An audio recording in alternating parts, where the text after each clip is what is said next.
One of the hallmarks of the pandemic has been shortages of many essential products, everything from diapers to building materials to medicine.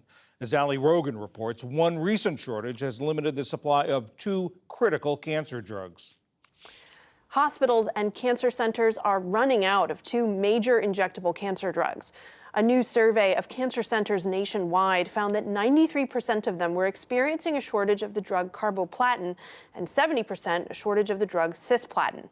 Earlier this week, before a House subcommittee, the American Society of Clinical Oncology's Julie Graylow urged the federal government to take action to strengthen the drug supply chain.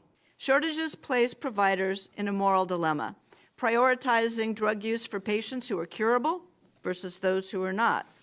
Patients worry about whether they'll receive their next treatment or if switching to another treatment will shorten their lives.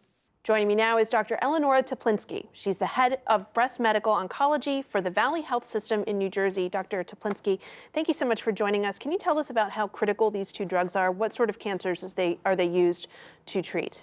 Thank you so much for having me.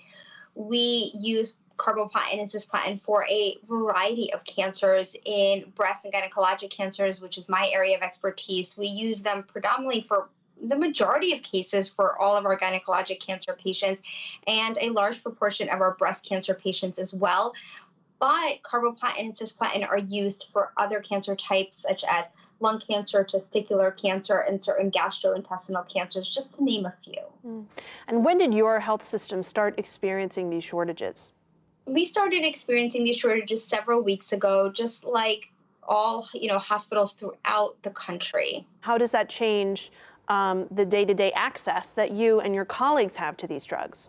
It's really challenging as an oncologist, talking about shortages with patients when they are already facing a life-changing diagnosis is really difficult. Sitting in front of a patient, whether for me or for my colleagues across the country, and telling them that we have proven drugs that can work, but we are not sure when and if they'll be able to receive them is an agonizing conversation for both myself as an oncologist, for other oncologists, and for the patients and their family members. Absolutely. And can you tell me about how irreplaceable, really, are these two drugs? Is it easy to come up with substitutes that do the same thing in some of these treatments?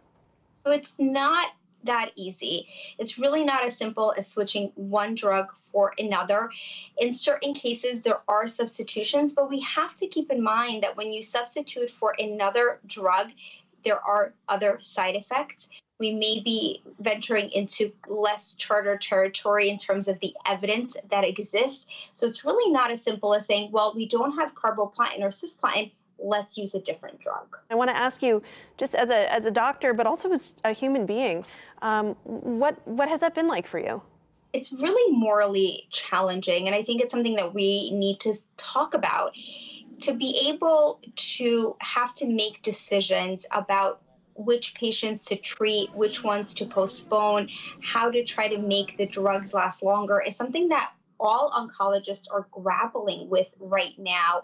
And it really is unprecedented for us. These shortages are nothing that I have ever seen in my career, and many other oncologists say the same. What is your understanding of why these shortages are affecting these two drugs seemingly in particular? I think there are certainly a number of factors. A lot of it does come down to supply and demand, and we've seen a number of these issues since the pandemic, and a lot of it has to do with manufacturing and availability.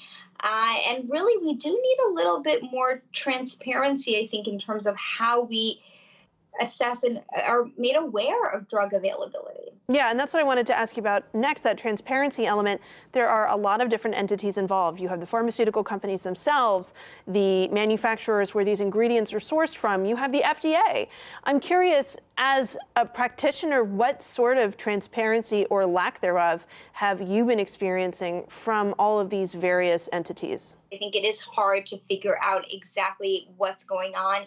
And at the beginning of the shortages, really, we didn't know. We were not made aware of exactly why the shortages were happening, when they would get better. And as the weeks have gone by, I think there has been more information provided about where kind of the demand has, increased and where the supply has been lacking. But really, it's still not entirely clear when we will see this come back to full production and full availability. And the American Society for Clinical Oncology has made several recommendations to avoid these kinds of shortages happening in the future. They include strengthening the strategic national stockpile of medicine and also reducing reliance on other countries for some of these important ingredients that go into these drugs. What changes would you like to see? I agree with ASCO's recommendations. I really feel that we need to have both short-term solutions for this current shortage, but long-term solutions, because right now it's carboplatin and cisplatin.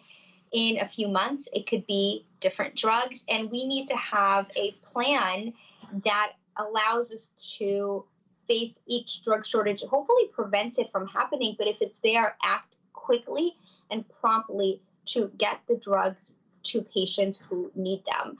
And that could mean having a supply, that could mean increasing immediate production if needed, but there are a number of key stakeholders involved in this. Dr. Eleonora Teplinsky of Valley Health System in New Jersey, thank you so much for your time.